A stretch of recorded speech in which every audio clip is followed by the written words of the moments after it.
They told us he was guilty. They said the trial had been fair. They said it was necessary. I was there when they dragged him out. Bloody, broken, still trying to stand tall. I remember the silence in the hall, the way no one looked him in the eye. Not the guards, not the diplomats, not even the Terran representatives who stood there like cowards, trying not to shake. His name was Commander Redden, but he was more than that to me. More than that to any of us who still remembered Earth before we were domesticated like pets in the Galactic Federation. Before the Council handed out our rights like ration packs. Before we bent the knee. He was the last human who dared to fight back. They framed him for the bombing of Kazari Station, a disaster that killed over 600 non-human diplomats. Everyone knew it wasn't him. The evidence was shaky. Surveillance footage was glitchy. The only witness was a known mind leecher, banned in 5 sectors for memory manipulation. But none of it mattered. The moment they blamed a human, they had their excuse. So the Council held their mock trial, streamed it to every system, and they sentenced him to death, not quietly, not by exile or stasis, public execution, beheading, on the steps of the Unity Plaza, broadcast to all sectors. A warning, we're not equals, we never were. I watched from the edge of the square, surrounded by aliens who cheered. Some of them spit on him as they dragged him past. He didn't flinch, didn't speak, just stared ahead, jaw tight, one eye swollen shut. I remember thinking, how is he still walking? When they laid him down and brought the blade, I wanted to scream, but I didn't. None of us did. That was the thing. We had been trained to stay quiet, keep our heads down, be grateful we were even allowed in their cities, on their ships, in their precious Federation. But that moment, when the blade dropped and his head hit the steel, it did something to me. To all of us. You could feel it, like the galaxy shifted just a bit, like something ancient inside us had just opened its eyes again. They thought they ended something that day, but they started a war. I didn't go home after. I walked the alleys behind the plaza, fists clenched, heart pounding, vision blurry with rage. I found others, humans I hadn't spoken to in years, a technician, a medic, a pilot, all of them quiet, angry, numb, like me. We didn't talk about revenge, not yet. That came later. But we remembered. That night, the stars felt different, colder, like they were watching us, or maybe waiting. We weren't ready yet, but we would be. One of the medics passed me a data drive. No words, just a look. I slipped it into my jacket and left. Later, alone in my quarters, I opened it. Footage, messages, hidden files, Redden's final recordings. The truth. He knew they were coming for him. He'd left a plan. I stared at the screen long after the message ended. His voice was rough, like gravel dragged across steel, tired, but focused. There wasn't fear in his tone. Just this cold, controlled anger. He wasn't scared of dying. He'd already accepted it. That's what made it worse. The Council didn't execute a criminal. They executed a man who knew he'd die and used it to light a fuse. I replayed the first line over and over. If you're hearing this, it means I'm gone. Good. That means it's finally time. I didn't sleep that night. I sat there in that tiny government-subsidized room. Concrete walls, no window, security drone humming faintly outside, and listened to him like he was right in front of me. He talked about the sabotage on Kazari Station, how the explosion wasn't caused by a human at all, but by a council op, a false flag, a staged disaster to unify the aliens against the last independent human colonies still resisting absorption. The file had details, names, coordinates, communications logs, too much information to be faked, too precise. They're not scared of us because we're violent, he said. They're scared because we don't need them, because we adapt. Because we don't bow. His words crawled under my skin, not like inspiration, not some noble speech with flags and parades. No, it was guilt, shame, the kind of thing that made you look in the mirror and ask what the hell you've been doing while your species got crushed into a footnote. I remembered the look on his face as the blade dropped. Not fear, not even pain, defiance, and I'd just watched. I didn't realize I was shaking until I looked down and saw the glass in my hand, cracked, blood running between my knuckles. I let it drop. Everything changed after that night. 2 days later, I got the message. Encrypted. Bounced through 6 black market relays. Simple text. He left more than a speech. Come to Dock 9. Bring no one. I should have deleted it. Should have ignored it and reported it like a good citizen. But I didn't. You don't watch a man die for your future and go back to filing import forms or fixing faulty hydro sinks. Dock 9 was in the underbelly of Virex Prime's orbital ring, a maintenance sector long since gutted by budget cuts and infested with smugglers.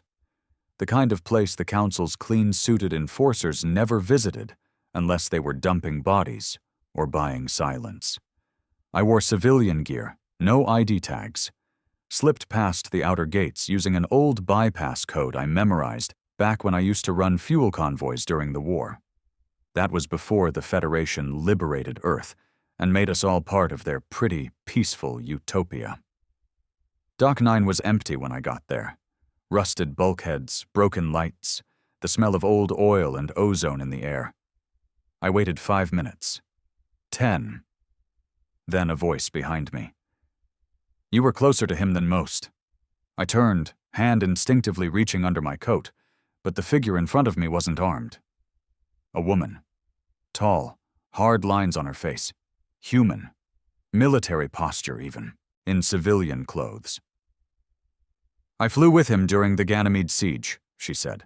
He saved my entire transport squad when the Alari bombers broke through the shield grid. Left his own command post to do it. And they called him a terrorist. I didn't say anything. She held out a small device. Data cube. Untraceable. This is the rest of what he left behind. Names, locations, safe houses, rebellion cells. I took it. Why me? I asked. She looked at me, dead serious. Because he trusted you, and because I'm tired of watching cowards wear our uniforms and call it peace. Then she was gone. The cube had more than I expected. Not just intelligence, it was a network. Old resistance cells from the pre-Federation days. Smugglers, soldiers, scientists, anyone who still remembered what it meant to be human before we were assimilated. I plugged it into my private terminal, shielded, off-grid, and watched the map unfold. Red dots. Dozens of them. Some blinking, some steady, every one of them a potential ally. A spark. Redden had built something under their noses. He knew he wouldn't survive. But he also knew something deeper. We wouldn't forget. That execution, that public theater, was meant to erase him. A warning, an ending. Instead, it became a beginning. I started with Mars Colony Theta. They were quiet, mostly miners and freight runners. But they remembered the old days, still kept the old flags. When I reached out, carefully, using the ciphers Redden had left, they responded in less than a day. Their reply wasn't words, it was footage. Council enforcers breaking into homes, dragging humans into transport pods.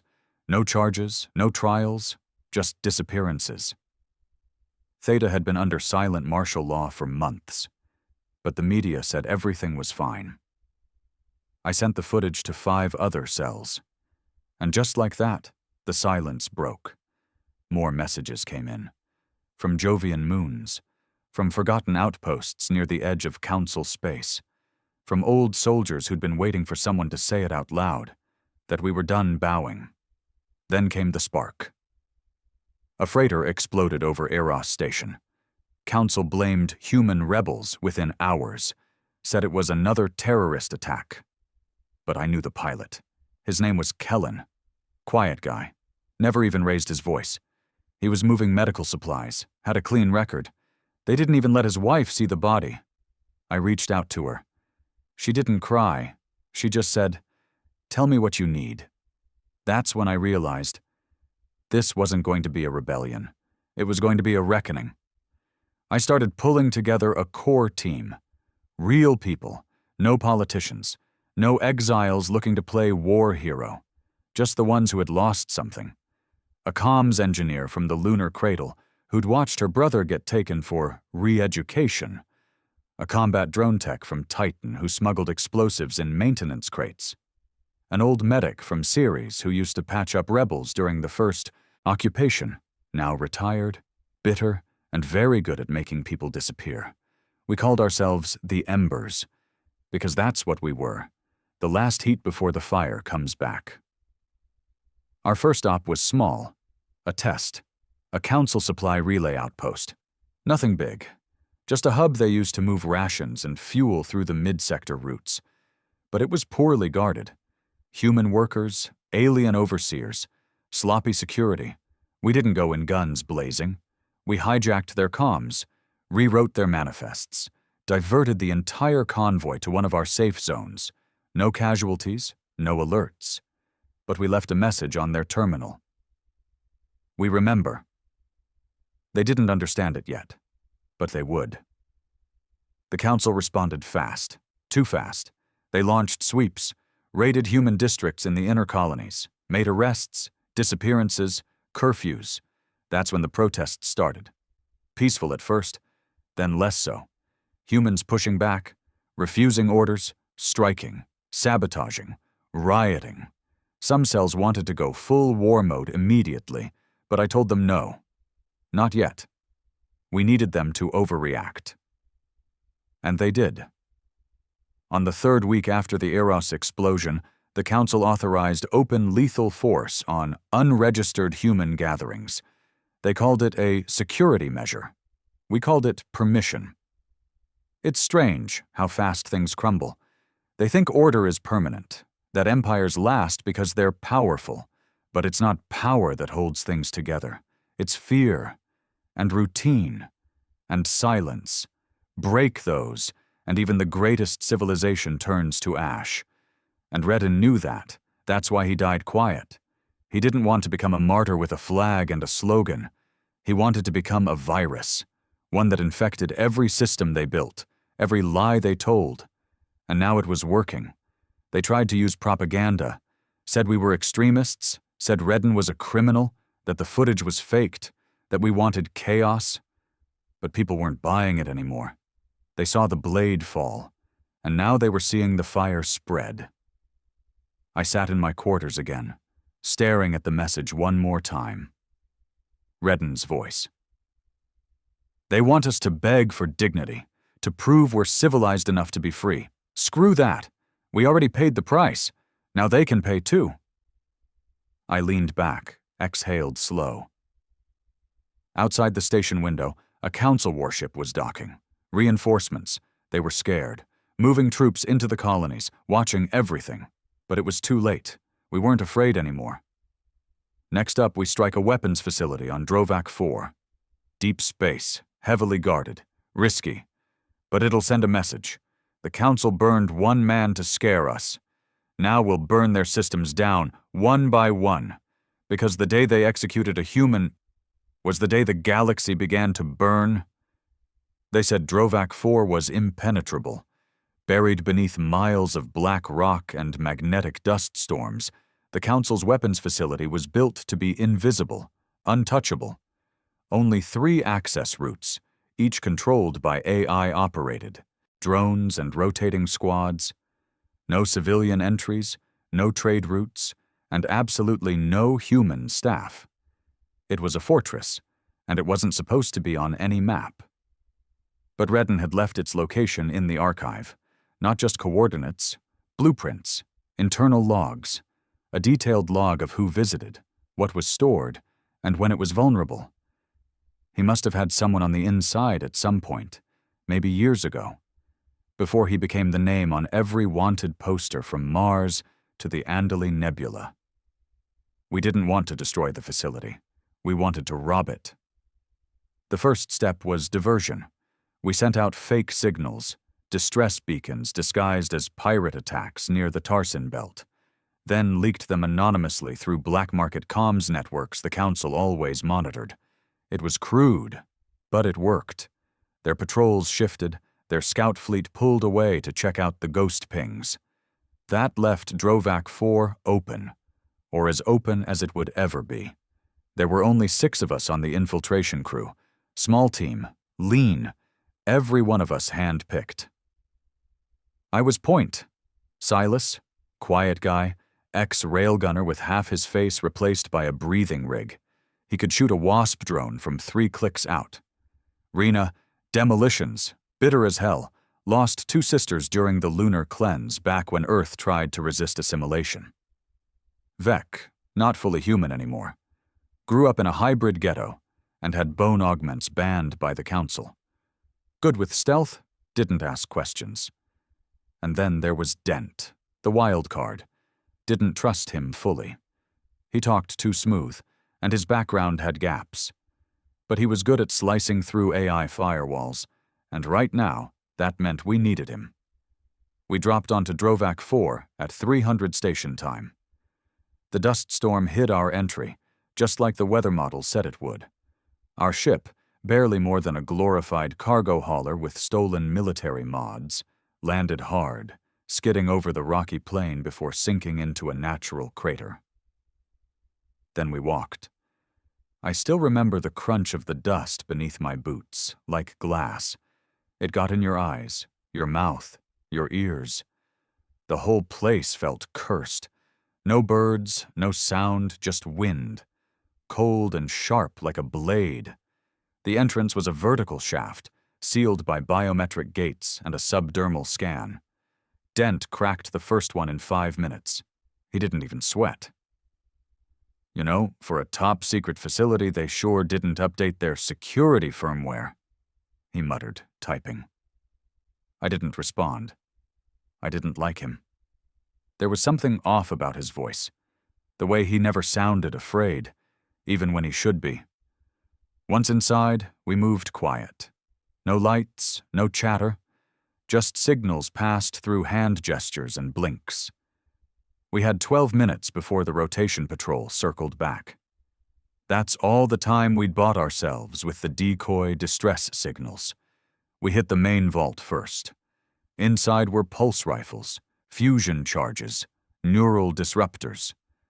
The kind of weapons they swore didn't exist anymore. Banned by Federation, treaties. The kind of weapons designed to erase cities, not conquer them. We didn't have time to take everything. We grabbed what we could carry, locked the rest in a timed thermal rig that would melt the casings after we left. If we couldn't use them, no one would. Rena placed the charges at every structural point she could find. No countdowns, just deadman triggers. We'd blow the place after exfil if things went south. That's when it happened. We were on our way back, cutting through a lower corridor, when we saw them. Humans. They were workers.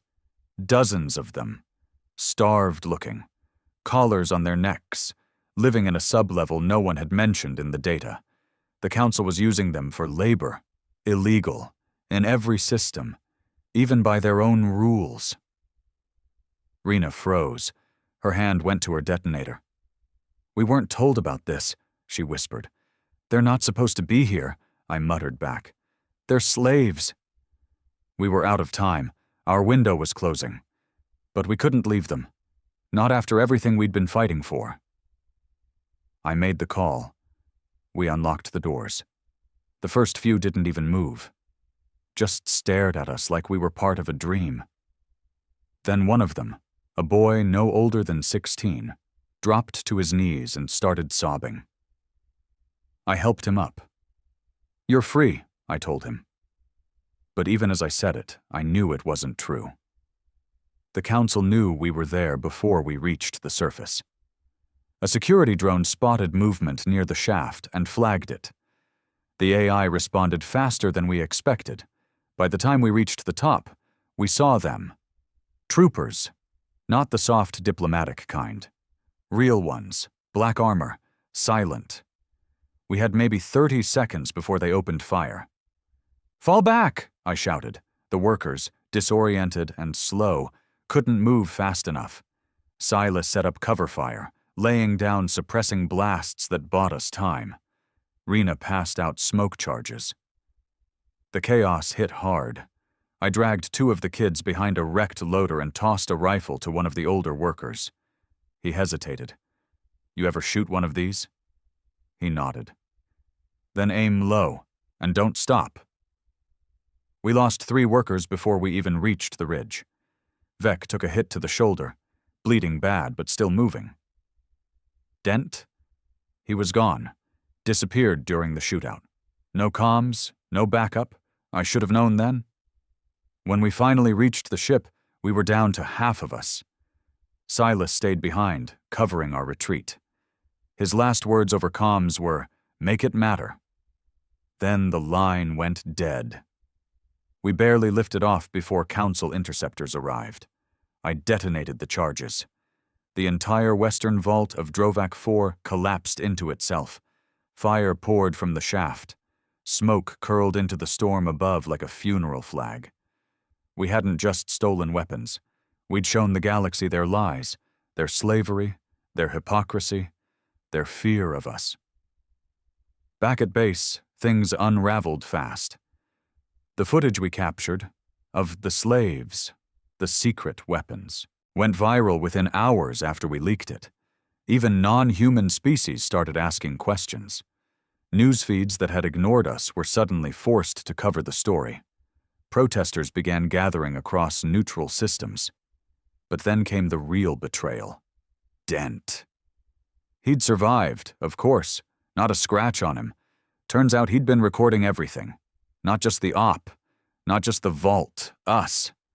He sold the footage to the Council's intelligence arm, edited, spliced, turned into propaganda, made us look like terrorists who'd murdered innocent workers, destroyed a peaceful lab, and staged the whole thing. The Council broadcast it galaxy-wide. And just like that, we were back to being monsters. But here's the thing they never understood. Every time they tried to bury us, it just proved our point. Every lie they told added to the fire. Every betrayal made us sharper. Dent disappeared after the leak. No trace. But I made a list. I'm not forgetting his name. Not after what he did to Silas. Not after what he cost us. The embers fractured for a while. Some cells went dark. Others went rogue. One group bombed a civilian transport, claimed it was a Council decoy. Maybe it was, maybe it wasn't. But we lost public sympathy overnight. Still, there were those who held the line. Rena stayed. So did Vec, despite his injury, and others started coming in. Ex-soldiers, scientists, pilots, even aliens. Yeah. That surprised me too. A Zarn technician named Fall reached out, said he saw the real footage before the Council edited it, said his people didn't support slavery, said he wanted to help. I didn't trust him, but we were running out of allies, so I said yes. The war wasn't a war yet, not officially, but across the galaxy humans were rising. Strikes, sabotage, assassinations, hackers flooding Council servers with data leaks, systems going offline, supply chains breaking down. They called us the fire below, said we were ungrateful, dangerous, primitive. But we knew the truth. We were never part of their utopia. We were just tolerated until we stopped being useful. Now they're learning what happens when humans stop pretending to be tame. And me? I kept listening to Reddin's message, over and over, because he wasn't just giving us orders. He was reminding us who we were. They want us to forget Earth, forget war, forget defiance. But we were made in fire. We were raised in resistance. They can't understand us, and they never will. The hardest part of rebellion isn't the risk. It's the waiting, the stretch of silence between strikes, where every second feels like you're breathing in a storm that hasn't broken yet. After the Drovak 4 fallout and Dent's betrayal, we were ghosts in our own movement, hunted, misunderstood, branded terrorists in every major system. But fire has a way of spreading through cracks, and the Council's perfect facade had more than enough. That crack widened when the footage of the human slave, labor on Drovak 4, refused to disappear. Despite their edits and spin, the truth got out. Someone, we never found out who, leaked the original, uncut file. The whole damn thing. Every scream, every caller, every dead-eyed worker staring at the camera. And when it did, the galaxy started to shift. Not with cheers, not with sudden support, but with questions, dangerous ones. Why was a supposedly outlawed weapons vault still active? Why were humans equal members of the Federation, working like cattle underground? Why did the Council lie? And for the first time, non-human species began to whisper the words we'd been screaming for years. Maybe the humans were right. I remember the meeting clearly. It was held inside a fractured asteroid deep in the Pyrean dust fields, a place so unstable even council ships refused to track it. We called it Dead Hollow. The locals called it Cursed. Perfect for us. Representatives from 16 human cells gathered, including us, the Embers, or what was left of us. Rena sat next to me, one arm wrapped in a crude brace from her last fight.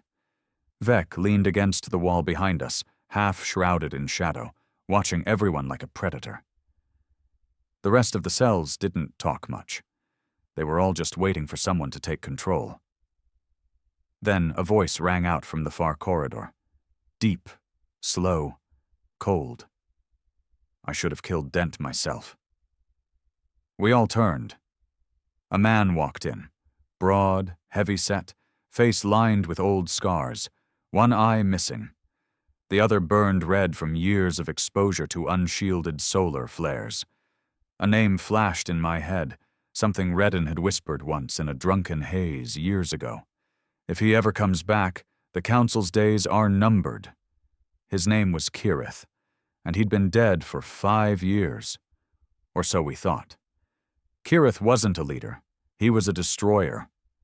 Before the Council normalized Earth, he led the First Fang, a brutal, off-the-books task force made of exiles, war criminals, and burned agents, all human. They didn't negotiate. They didn't take prisoners. They forced the Federation to recognize human sovereignty through fear. Then, one day, Kirith vanished. Rumor was the Council finally caught him, tortured him, executed him like Redden. But no, he'd just been waiting. And now he wanted blood. The meeting descended into chaos. Half the room respected him. The other half feared him. What we need is legitimacy, argued Juno, a comms commander from the Proxima Reclaimers. We've got non-human sympathizers watching now. We show we're willing to work with them. They'll betray us the second we blink, Kirith interrupted. Just like Dent. You want to be friends with the ones who sold us out? Fine. Die holding their hands. Not all of them are Council lapdogs, I added, trying to be the damn voice of reason. Kirith turned to me. That single burning eye drilled into mine. Who are you? Doesn't matter, I said. I've bled enough to earn a seat. He didn't argue, just grunted and sat. But I knew from that moment, Kirith was going to be a problem. We weren't fighting for the same future. He wanted revenge. I wanted freedom. Meanwhile, the galaxy kept boiling. Small rebellions erupted across non-human colonies. The Alari, once the Council's most loyal species, had their lower caste revolt after leaked reports showed forced sterilizations in human zones, a practice supposedly outlawed a century ago. The Ventrasi, normally passive traders, began refusing to carry Council supplies. Quiet protest, but loud in its own way. Even inside the Council itself, 2 high-ranking alien senators resigned in protest, claiming they were misled about humanity's treatment. But none of it slowed the crackdown. If anything, it made the council worse. More surveillance, martial law on 3 human planets, orbital checkpoints above former Terran strongholds, and in some colonies, they started separating human children from families, citing cultural re-education protocols. They weren't even hiding it anymore. They were scared, because we were winning the truth war. We struck again. This time, it wasn't a raid. It was a message, a high-level data silo in the Soren sector, used for storing surveillance records and blackmail files the Council used to control dissidents. We didn't blow it up. We hijacked it, and we leaked every goddamn file. Who they'd silenced, how they'd manipulated economies, which systems were being forced to starve out their human populations under quota laws. It was chaos. And in that chaos, something surprising happened. The Andori sovereignty, one of the oldest alien empires in the Federation, withdrew from the Council. Cited moral incompatibility. That shook the galaxy harder than any bomb we'd ever planted. But victory came at a cost. Rena didn't make it back from the Soren op. We'd been split during extraction. I thought she was behind me, but the Council's auto-turrets reactivated too fast. She covered our retreat. I saw her silhouette in the rear viewport as our ship climbed atmosphere. She was standing still, facing them. She never blinked. She'd placed her detonator on her own chest, and she took the entire comms tower with her. Vec hasn't spoken since. I buried her name in the Hall of Cinders, our encrypted memorial buried in the dark net, accessible only to human resistance fighters. And when I closed the file, I opened Redden's message one more time. You'll lose people. You'll doubt the cause. You'll want to burn the whole damn thing down just to feel something. But remember, they already took everything. Now they don't get to keep peace. Meanwhile, Kirith was gathering strength. Too much strength. His followers, the Black Ember Legion, began bombing not just Council targets, but neutral ones too. Civilian convoys, alien hospitals, research colonies that hadn't picked a side. To him, neutrality was betrayal, and betrayal deserved fire. I confronted him in a bunker on Kralos 7, just the 2 of us. You're making us look like monsters, I said. His answer? We are. Then he leaned in. You still think this is about politics, about winning over their hearts? I don't want their hearts. I want their screams. I stepped back. You sound just like them. He smiled. They made me this way. That's when I knew. He had to be stopped. But before I could plan anything, something else hit. A signal came through our emergency beacon line, the one only one person had access to. The encryption signature matched Redden. Impossible. He was dead. I'd watched it, the execution, the broadcast, the blood. But the signature was real, and the message? 4 words. I wasn't the only one. That night I stared at those words until my eyes blurred. If it was real, if someone else had survived, someone high-level enough to access Redden's private channels, that changed everything. I ran the trace, even though I knew it was dangerous. The signal came from Yathar, a derelict station in the Outer Veil, long abandoned after a radiation breach. No ships had docked there in 20 years. So of course I made plans to go. Vec insisted on coming, still hadn't spoken. But his eyes said enough. I loaded 2 rifles, left the rest of the cell in command of a man named Harn, loyal, sharp, but slow to act. I didn't trust him to lead forever, just long enough. We landed on Yathar 6 hours later. No signs of life. But the signal was still active.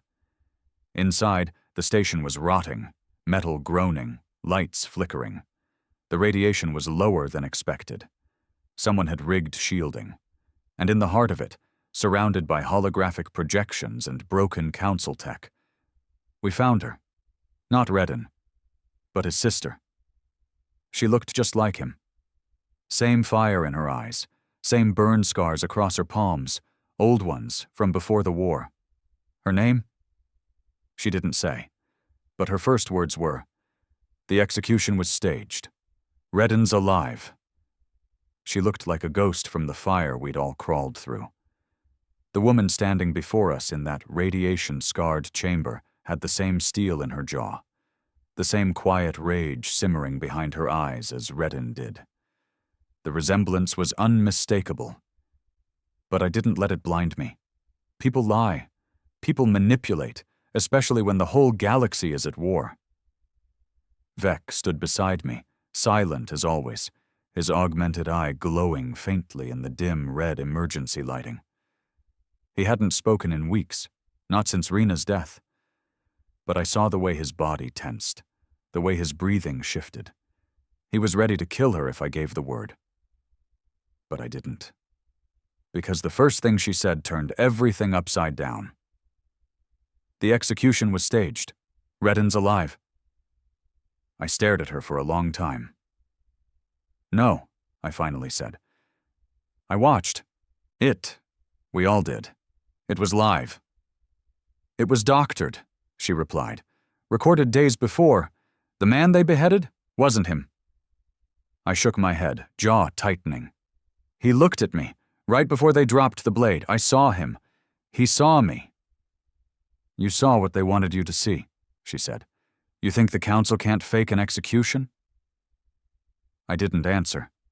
She stepped forward slowly, holding out a small device, a memory node. I hesitated, then took it. Vec watched her every movement like a hawk. "Play it. If it doesn't convince you, kill me. But if it does, you need to listen carefully, because the real war hasn't even started yet." Back aboard our ship, I loaded the node into our secure deck. It wasn't just a message. It was a full archive.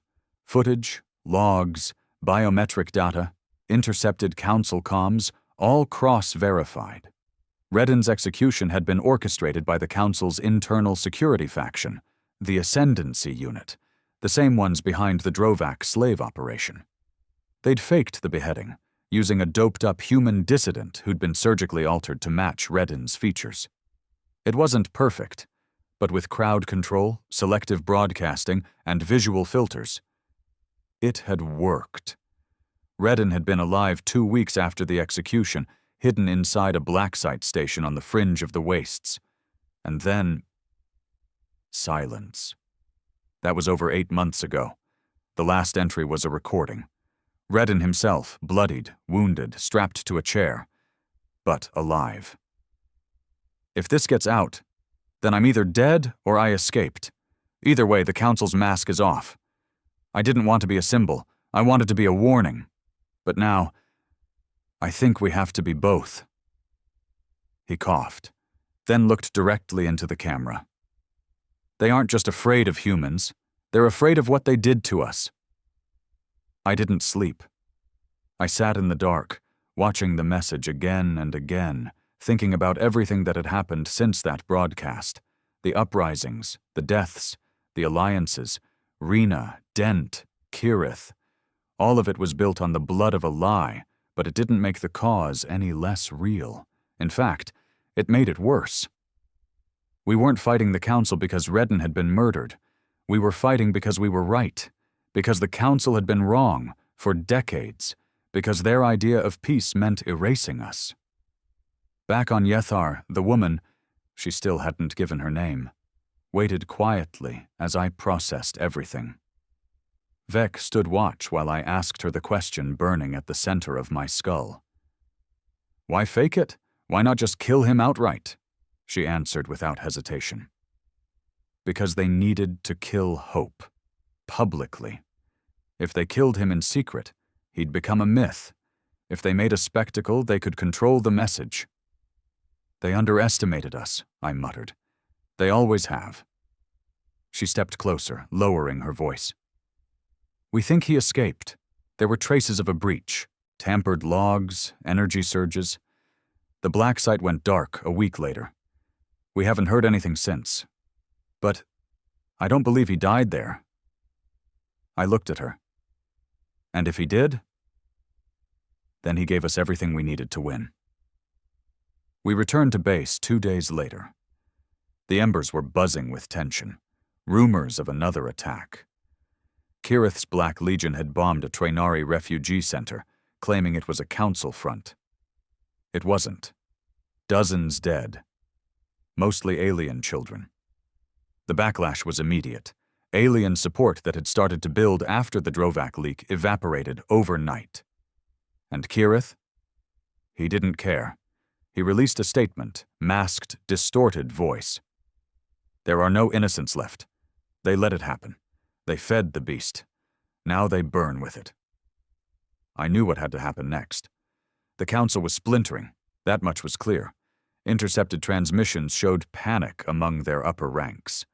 Some member species were calling for investigations. A few called for Reddit's execution footage to be reviewed. Demands for biometric audits. The council refused, which made it worse. Their silence screamed guilt. And in that silence, our message started spreading again. We leaked the Reddit archive, every file, every log, every contradiction, and timed it with independent verification from former Federation scientists, the kind of neutral voices the public trusted. Suddenly, everyone wanted to know what else the council had lied about. Suddenly, we weren't the monsters anymore. We were the mirror. But it wasn't enough. Not while Kirith was still out there, painting our rebellion in blood. So I made the call. Vec and I tracked him down on a dying moon called Brask, a hollow place torn up by mining and left to rot. Perfect for a man like him. We found his camp, dozens of humans, armed to the teeth, desperate, angry, fanatical. I walked in alone. They let me pass. He was sitting in a broken throne made from council helmets, laughing at some report on a flickering holoscreen. He looked older, more scarred, more broken. "You've lost the thread," I said. He looked up, eyes burning. "No, I became the thread. You're the one still begging for approval. You murdered children. They weren't children to me." I wanted to shoot him right there, but I needed him to understand. "Reddit's alive," I said. He froze. "I have the data. We leaked it. The whole galaxy is watching now. Even the Council's allies are turning on them. But we can't win if we're seen as no better than them." His jaw clenched. "You think they care? You think aliens give a damn about truth? About redemption? They'll watch us burn if it means they get to sleep peacefully. We don't need their permission." "No," I said quietly. "We need each other." He stood, stared me down, then said something I didn't expect. "I know where Reddit is." He didn't give me coordinates, just a name. Vern Station. I knew the place, a former medical hub that went dark 5 years ago. Supposedly a research facility, but rumors swirled that it became a black site. It was in the Dead Ring, a region of space twisted by gravitational anomalies. No safe routes, no nav beacons, no witnesses. Kirith didn't say anything else, just handed me a data chip and said, "Use it, or don't. Either way, the fire won't stop." Now I sit here, staring at a star map, Vec silent beside me, the chip waiting in my hand like a loaded gun. The rebellion is at its breaking point. Half the galaxy is starting to believe us, but the other half is watching Kirith burn cities and wondering if maybe the Council was right to fear us. And somewhere out there, maybe alive, maybe not, is the man who started it all. Reddit. The galaxy thinks he's dead. But if we find him, if he speaks again, the Council won't just fracture, it'll collapse. The Dead Ring wasn't just a name, it was a sentence. A chain of dead stars circling a black hole that had been swallowing light for centuries. No official routes, no trade lanes, no rescue signals. You didn't go into the Dead Ring unless you had a death wish. Or something worse. And Vern Station sat right in the middle of it, like a coffin that refused to rot. We left 2 days after the meeting with Kirith. Just me and Vec. No backup, no comms, no promises we'd come back. I left a single message with Harn, encrypted and sealed. If we don't return in 7 days, blow the embers, don't wait, burn everything. Because if the Council had turned Vern into what I feared, then we were already ghosts. We entered the dead ring on a stolen Solarian scout craft, fast, quiet, undetectable. The AI tried to course-correct as we neared the event horizon of the system's collapsed star. I had to disable it manually, override every safety protocol. The space around us wasn't black. It was something else. Like light didn't just vanish, it bent. Colors warped, stars stretched like smears on wet glass. I saw things in the void I don't have words for. Vec didn't speak, just kept his eyes on the sensor readouts, twitching every time a false echo appeared. Vern Station came into view after 16 hours. It looked abandoned, a broken spine of metal drifting slowly near the edge of gravitational distortion. No lights, no signals, no power signature. But the moment we got close, the ship's sensors flared red. Life signs? Not many. Just a few. But one of them matched Redden's biometric template. We docked manually. There was no automated guidance, no welcome protocols. The airlock was open but damaged, like it had been forced once, then sealed again by someone in a hurry. We went in armed. The first thing that hit me was the smell. Old blood. Rotting wires. Something sharp and sterile, like burnt metal soaked in ammonia. The halls were dark, flashing only in flickers as we passed motion sensors barely, clinging to function. Medical bays stripped clean, surgical equipment left scattered like someone had left mid-operation. Every wall was marked with numbers. Not signs, not names, just numbers.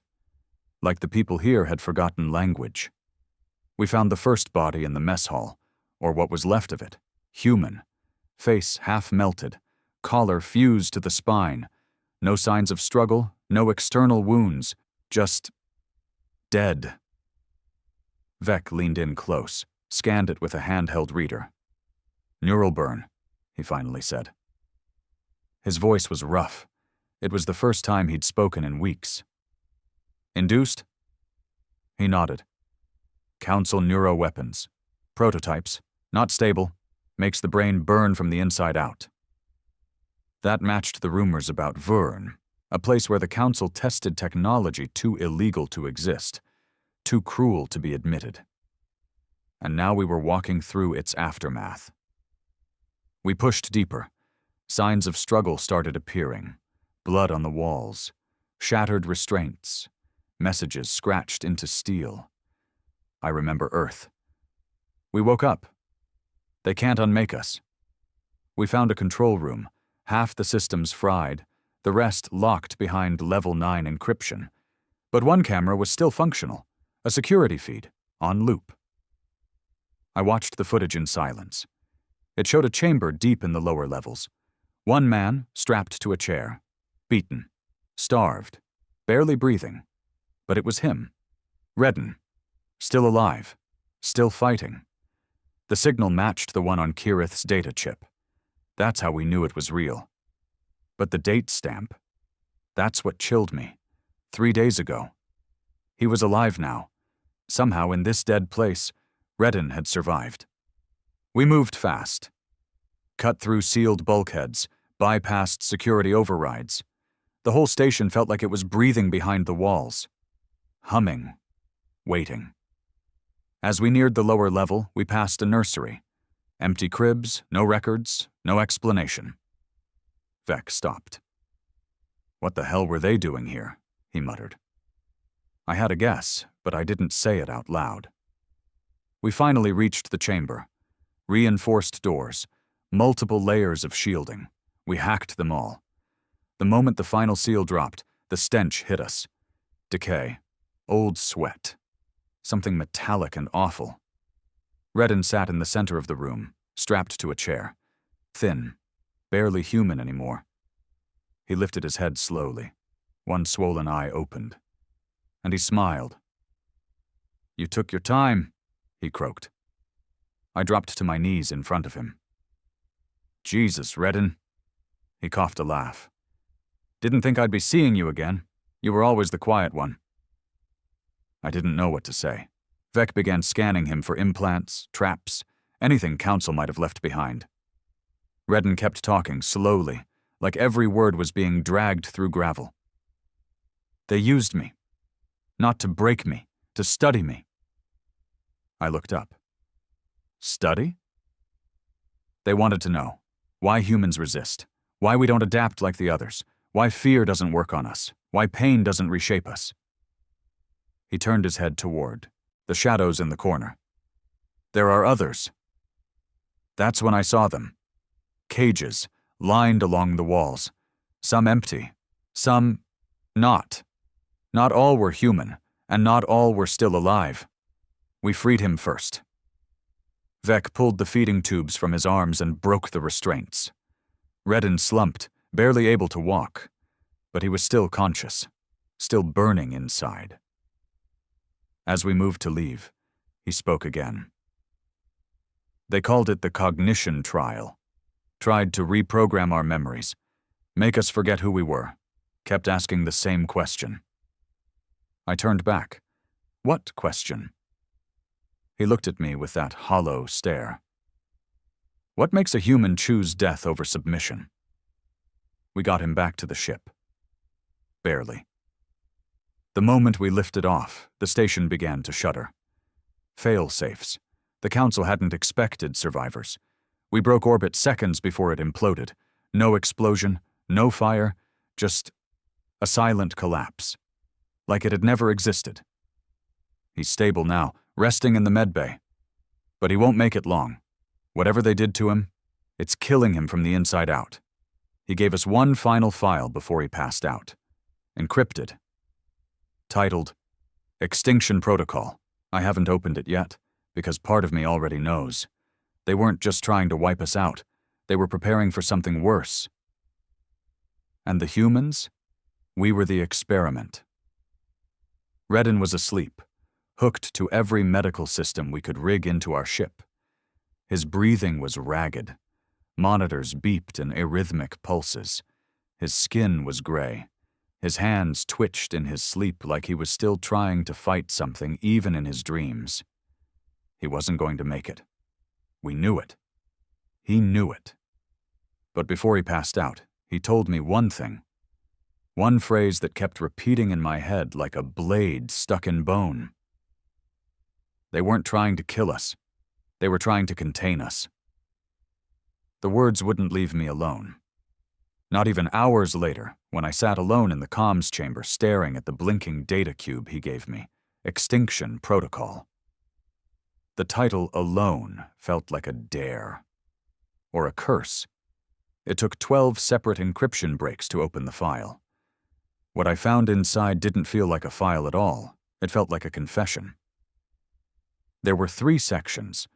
The first was a report, signed by someone named High Executor Varen, a name I'd only seen whispered in deep black council files.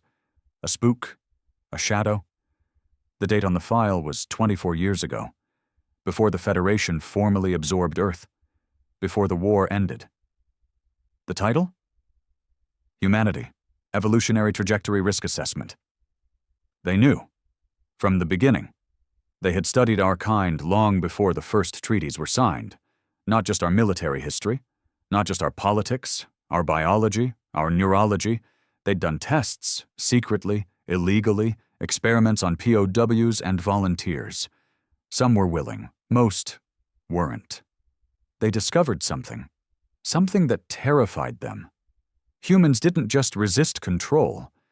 We rewired ourselves in response to trauma. Where other species broke under stress, humans adapted. Faster than any known civilization in recorded galactic history. Our brains evolved under pressure. Our hormones, our fight-or-flight responses, Our entire neurological framework changed when exposed to conflict and high-stress environments. Homo sapiens display an accelerated adaptive capacity, the file said, with neurochemical rewiring evident after prolonged exposure to violence, confinement, or grief. This is not regression. This is optimization. But that wasn't the worst part. The second section explained the real discovery. Subject species shows increased cognitive function post-trauma. Emotional suppression is temporary. What follows is a restructured empathy model, colder but more efficient, less moral inhibition, elevated strategic awareness, higher tolerance for personal loss. They weren't scared of how we fought wars. They were scared of what we became when we lost them. The final section was a directive. If left unchecked, Homo sapiens will destabilize galactic balance within 3 standard generations. Recommend controlled population attrition, integration dilution, and memory correction protocols. Execution of visible dissidents advised. Education suppression where applicable. They didn't want to destroy humanity. They wanted to suppress it, slow us down, keep us tame, because something in our DNA made us evolve through suffering. And they'd seen what we were capable of when backed into a corner. I sat there for hours, trying to breathe, trying to process. All this time, we thought we were being exterminated, but they were doing something worse. Domestication. I opened a secondary folder, shaking now. This one wasn't reports, it was footage. Old footage, from Earth, from the First War, black sites, prisons, labs, human children separated from families, dosed with drugs, conditioned, softened. Hundreds of them. Some of the kids were talking to off-world researchers through translators. Others were locked in sensory isolation tanks. One boy kept repeating a phrase over and over, voice flat, like he wasn't even inside his body anymore. My name is forgotten. My pain makes me better. Another clip. A woman screaming as doctors forced a neural crown over her skull, electricity spiking across her temples. Then, her eyes changed. Not dead, not broken. Cold. Focused. Clear. I closed the file. I couldn't watch anymore. Vec came in, quiet as always. He'd cleaned his gear, polished the barrel of his rifle like it was the only thing he could still control in a world spinning off its axis. He glanced at me, then at the cube. You opened it. Yeah, he nodded slowly. And? They weren't killing us to keep us down. They were doing it to slow down what we were becoming. He didn't look surprised. He just sat. I saw it in the prison camps. Some humans just cracked. But others? They changed. They learned. Got stronger. Stopped needing things normal people needed. I saw a guy chew off his own arm to slip out of restraints. Didn't flinch. Walked 30 kilometers after. I looked at him. How do you live with something like that? He shrugged. You don't. You just make sure the next guy survives a little longer. We got the message from Harn 3 hours later.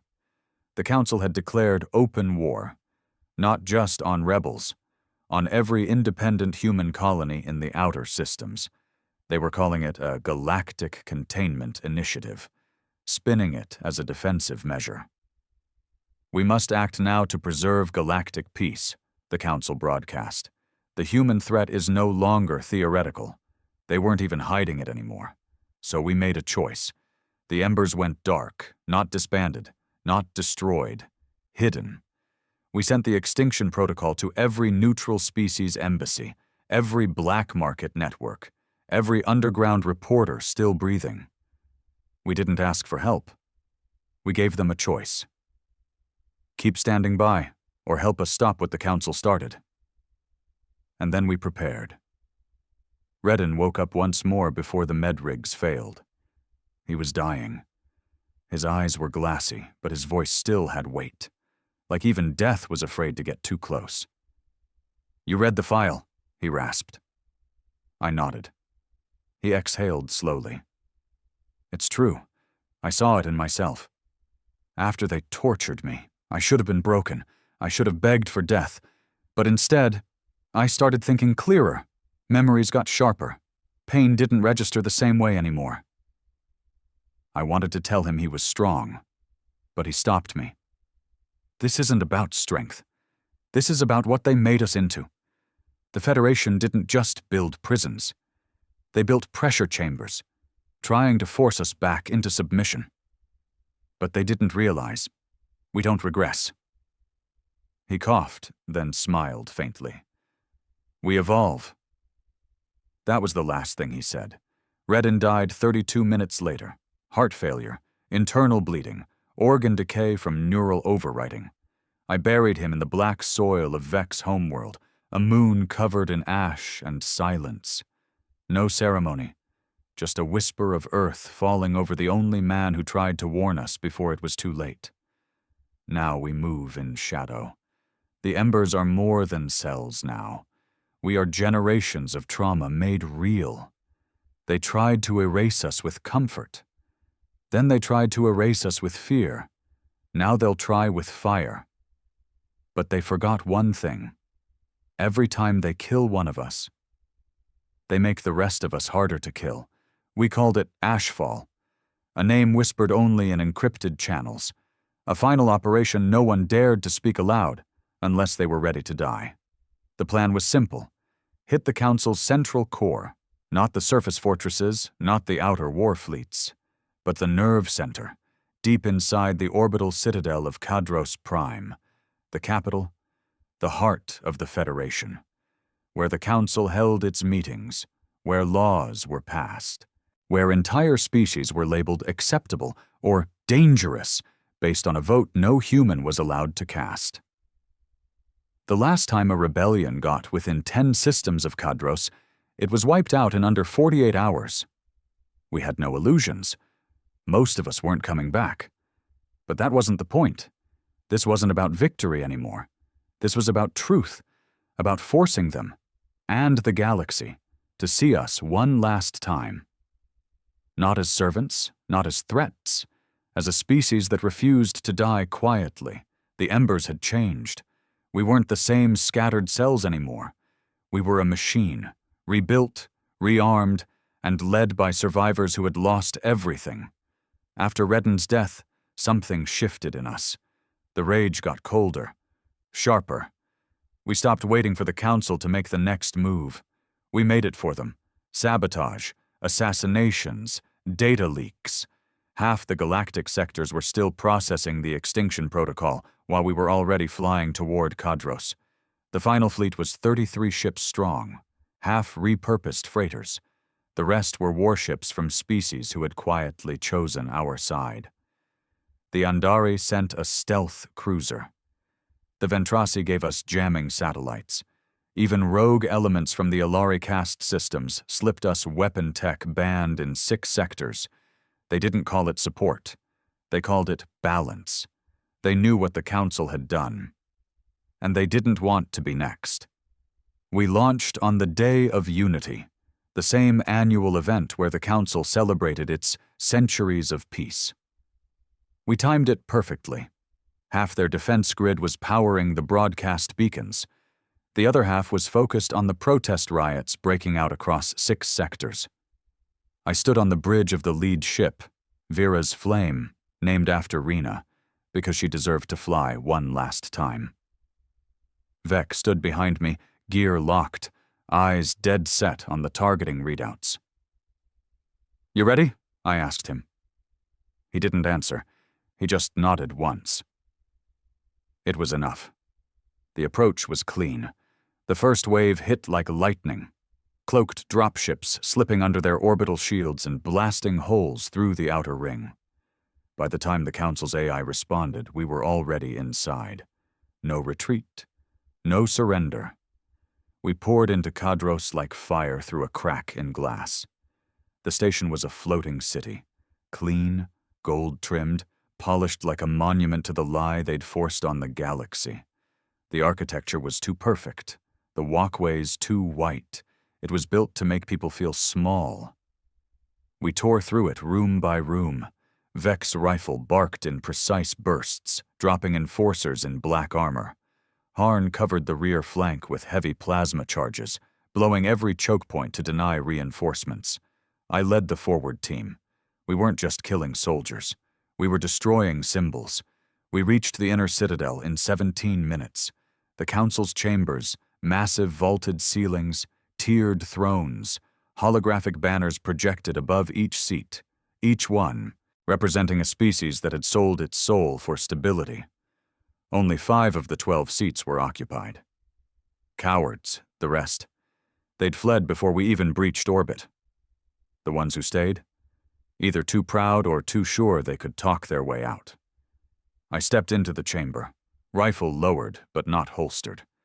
The central speaker, a long-necked Truvian with eyes like wet marbles, raised a hand.